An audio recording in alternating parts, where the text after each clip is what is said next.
Olá amigos, me chamo Marcelo Vergotti e esse é o canal Bíblia, Livros e Café.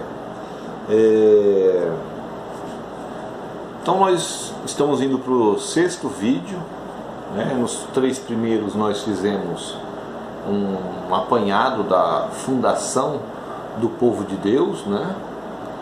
E agora a história do povo de Deus que sai do Egito, no deserto começa a se organizar e nesse último desfecho recebe, né, as leis de Deus, né, recebe as diretrizes dadas por Deus.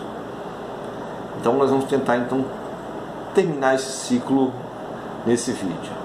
Em nome do Pai, do Filho e do Espírito Santo. Amém. Então pegue aí a sua Bíblia e vamos direto para Êxodo 32, né, que é exatamente a passagem em que Moisés já subiu a montanha para ter com Deus e os hebreus fazem aí o bezerro de ouro. Então, Êxodo 32, versículo 1, diz assim: vendo que Moisés tardava a descer da montanha, o povo agrupou-se em volta de Arão e disse-lhe: vamos, faze-nos um Deus que marche à nossa frente, porque esse Moisés, que nos tirou do Egito, não sabemos o que é feito dele. E aí, nós conhecemos bem a história, né? Arão pede para que todo mundo tragam anéis, brincos, todas as peças de ouro, né? E eles fizeram isso, e Arão derreteu e moldou um bezerro de ouro. E Arão começou a liderar então já um culto a esse bezerro de ouro. Ele fez um altar, no outro dia ele combinou uma festa, e nessa festa, né, nessa celebração, esse culto ao Deus, né, bezerro, eles disseram o seguinte: eis Israel, o Deus que te tirou do Egito, né? E Deus, em resposta a isso, disse a Moisés, né, vai lá e vai ter com o seu povo, porque eles já têm um outro Deus, fizeram para si um próprio Deus e dizem que foi esse Deus que os tirou do Egito. E Deus ainda diz assim: olha, eu vou exterminar com todo esse povo. E Moisés ainda falou: olha, esse povo é o teu povo. Ainda negociou com Deus para que não exterminasse o povo. E aí Moisés desce, né? Desce a montanha. Josué, que estava acompanhando Moisés, olha, parece que está tendo guerra, parece que está tendo algum tipo de situação, festejo de vitória. Aí Moisés diz: olha, não é isso. Deus já havia dito a ele, né? Isso aí é uma festa. E então você vai ter lá no versículo 19: aproximando-se do acampamento, viu o bezerro e as danças. Sua cólera se inflamou, arrojou de suas mãos as tábuas e quebrou-as ao pé da montanha. Aí toda aquela fúria que Deus ia descarregar no povo, que Moisés pediu para que ele não fizesse, Moisés agora também ficou irado quando viu a cena. E chegando lá com Arão: Arão, o que esse povo fez para que você fizesse isso? Né? E Arão contou: olha, eles queriam Deus, eu pedi ouro e eles trouxeram e eu fiz o bezerro, né? Não precisa dizer aqui que Moisés já havia destruído o bezerro. E aí fica uma coisa importante aqui para nós, não é? No 25º versículo: Moisés viu que o povo estava desenfreado, porque Arão tinha lhe soltado as rédeas, expondo assim a zombaria dos seus adversários. Então aqui você vê como é trágico ter um pastor fraco, ter um governante fraco, não é? E nós sofremos muito desse mal, soltar as rédeas. E é basicamente isso o mal que o mundo hoje sofre. Pais e mães soltaram as rédeas e mimaram demais os seus filhos. E causou aí o que? A perdição do povo. Moisés, logo depois disso, quando ele restitui a ordem, ele chama a tribo de Levi e ordena que peguem espadas, e eles matam mais de 3.000 homens. Com certeza os hereges, os perturbadores, ele faz um limpa. Então você precisa ter, sim, um pastor que seja um pastor amoroso, sim, mas seja forte, vigoroso, decisivo naquilo que é certo e naquilo que é errado. A nossa Igreja Católica orienta muito bem o que é certo, o que é errado. Mas hoje existe já aquele que nós chamamos vulgarmente de católico jujuba, né? É aquele, não é assim, Jesus ama todo mundo, faça aquilo que te agrada, né? Não precisa de sacrifício, isso é coisa arcaica, as coisas vão se amolecendo, você já não tem mais limites, e depois as pessoas reclamam do caos, né? Perderam a noção de santidade, do que é sagrado. Isso é muito comum você ver dentro da Igreja Católica, né? As pessoas perderam a noção e boa parte já sequer acredita na presença real de Jesus Cristo na Eucaristia, por causa de pastores fracos, padres fracos e bispos fracos. É por isso que nós sofremos. O povo está em desordem por causa dos seus pastores. Você também pode ver isso também nas ondas do protestantismo, né? A primeira onda, você tinha lá um pessoal muito rigoroso moralmente, pastores firmes, o povo era muito decente, muito temente a Deus. Depois que as outras ondas se passaram, né, com essa última onda agora que é a teologia da prosperidade, isso se perdeu. E agora tem uma pior ainda, que é a teologia do coaching, aquele Jesus que vem para te animar, que você agora vai vencer, uma palhaçada completa. E você vê muito na internet com milhares de visualizações e de gente acompanhando. Então nós tivemos aí que Moisés quebrou as tábuas dos 10 mandamentos no pé da montanha. E o primeiro dos mandamentos, que é amar a Deus sobre todas as coisas, e ele completa lá, Deus completa, não fazei imagens, não fazei ídolos para que seja adorado. E aqui é a primeira coisa que o católico é acusado, de idólatra, porque faz ídolos, fazemos ídolos. Primeiro é preciso distinguir muito bem o que é um ídolo e o que é um ícone. O ícone eu tenho aqui, o de Nossa Senhora. O ícone, ele é simplesmente algo que te remete, a pessoa, ou te remete a alguma coisa. Como você tem o ícone de Padre Pio, você lembra de Padre Pio, você lembra da história de Padre Pio. Ninguém se prostra à frente da imagem de Padre Pio para adorá-lo, porque nós católicos sabemos que ele não é Deus. Já no caso do ídolo, o ídolo, sim, você constrói ali e faz dele um Deus. Então há uma diferença muito grande entre o ídolo e o ícone. O ícone é só uma imagem, como essa que tem aqui, de Nossa Senhora. Eu sei que aquela imagem não é Nossa Senhora, mas o ícone me remete a ela e todas as maravilhas que essa mulher fez. O ídolo não, eu me prostro a ele. O ídolo, você começa naquela idolatria, mas não é preciso você ter ali um boneco de gesso para ser seu ídolo. Hoje nós temos aí vários exemplos de idolatria. A idolatria pelo Flamengo, a idolatria por um artista de músico, por um cantor, a idolatria por dinheiro. Você constrói aquele dragão e você começa a adorá-lo. As pessoas têm a sua quarta-feira sagrada para o futebol. É outro ídolo. As pessoas se privam por causa de drogas ou de outras coisas. Então você substitui.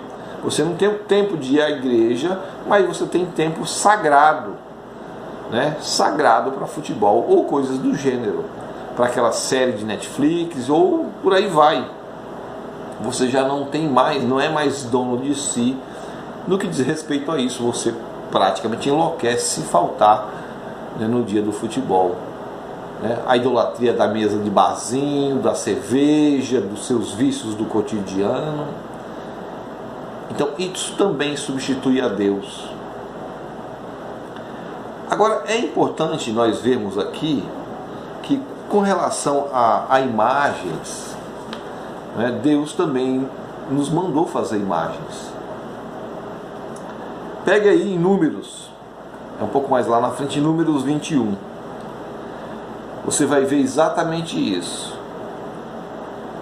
Partiram do monte Or em direção ao Mar Vermelho para contornar a terra de Edom.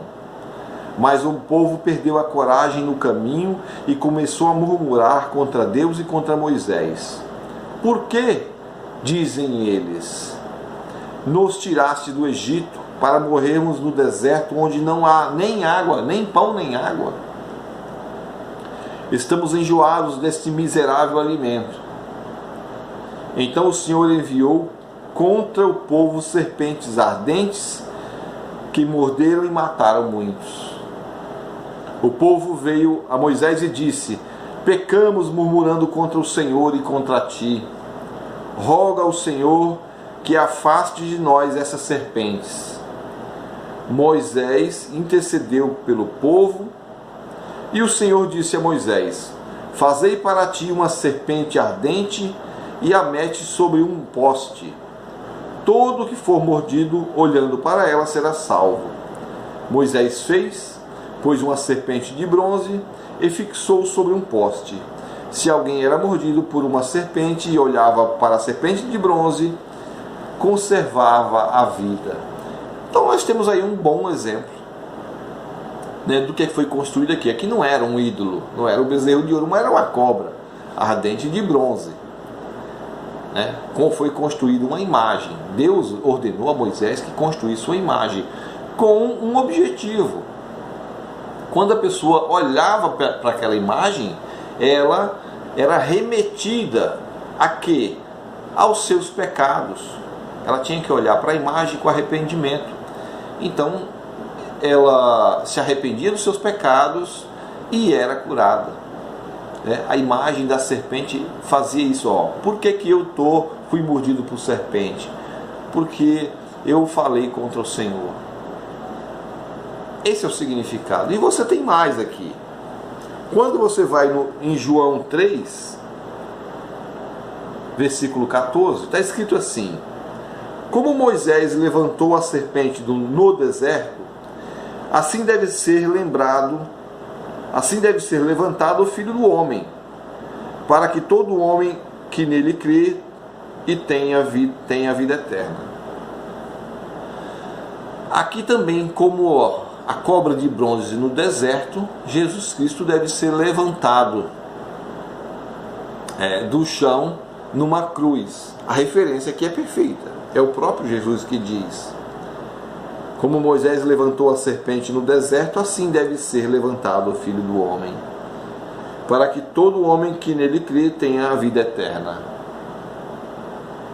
Então Jesus já se compara diretamente a essa imagem da serpente.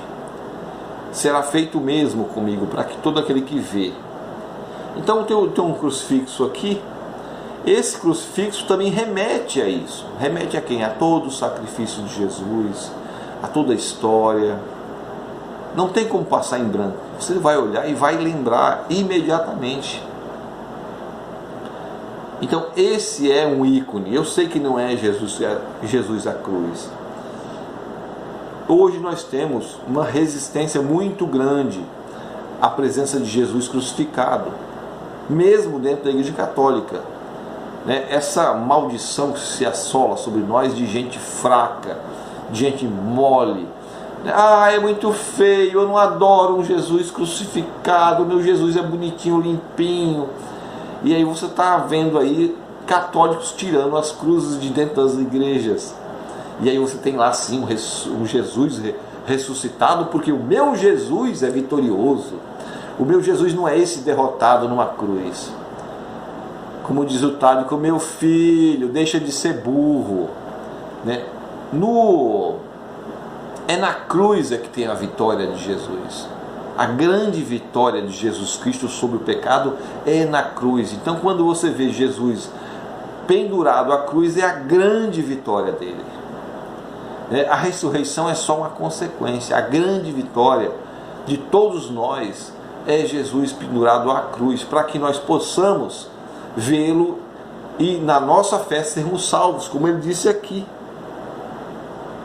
Só para completar então, com relação à confecção de imagens, se você também for em 1 Reis, versículo 6, você vai ver aqui: fez no santuário 2 querubins de pau de oliveira, que tinham 10 côncavos de altura. Então, cada uma das suas asas dos querubins tinham 5 côncavos. 10 côncavos, pessoal, é alguma coisa em torno de 4,5 metros de altura. Essas eram as imagens que estavam na frente do santuário, de Salomão, o templo de Salomão. E aí você pode ler, ele vai descrever aqui, então, 1 Reis 6, ele vai descrever exatamente como eram esses querubins à porta do templo. E voltando lá em Êxodo, Êxodo 37, e aí mais uma vez Deus pede para que faça a imagem, agora na tampa da Arca da Aliança, Êxodo 37, versículo 6. Fez uma tampa de ouro puro, fez 2 querubins de ouro nas 2 extremidades da tampa, um de um lado e o outro do outro. Esses querubins, com as faces voltadas um para o outro, tinham as asas estendidas para o alto e protegiam com elas a tampa para a qual tinham as faces inclinadas. Então você tinha a tampa da arca e 2 querubins, um de frente para o outro, protegendo a tampa da Arca da Aliança. É interessante que Deus manda confeccionar esses 2 querubins, esses 2 ícones, e não tem uma imagem dele próprio. Deus ainda não tem uma imagem de si, não mandou confeccionar. Na tampa da Arca da Aliança, ali entre os 2 anjos, é o que a gente chama de propicitório. Na hora que eles iam adorar a Deus, Deus se fazia presente ali entre um querubim e o outro. Então era um lugar propício para a presença de Deus. Deus ainda não tinha imagem, não havia confecção de imagem de Deus, mas havia os ícones. E os 2 ícones aqui, os 2 querubins, apontavam para Deus. Deus está aqui no meio, onde é propício que ele fique. É a mesma coisa que acontece com o ícone. Um ícone aqui de Nossa Senhora, ele aponta para quem? Para quem aponta o ícone? Quando eu vejo a imagem de Nossa Senhora, eu lembro do filho dela, Jesus Cristo, lembro do dia do casamento na Galileia, lembro de Maria nos pés da cruz no Calvário, lembro de toda a história. Então o ícone, ele me remete ao nosso Senhor Jesus Cristo. A mesma coisa o ícone de Padre Pio. Padre Pio me remete a Jesus Cristo, porque ele tem uma relação, tinha quando estava vivo, e agora no céu tem uma relação muito íntima com Jesus. Então aquele homem me remete a toda essa realidade transcendente. Eu falei aqui de 2 pessoas, 2 humanos, tanto Nossa Senhora quanto Padre Pio, não são deuses.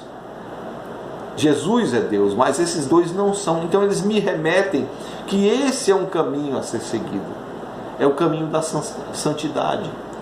Assim como Nossa Senhora a mulher se tornou santa, Padre Pio e tantos outros. Então o ícone ele me remete a isso.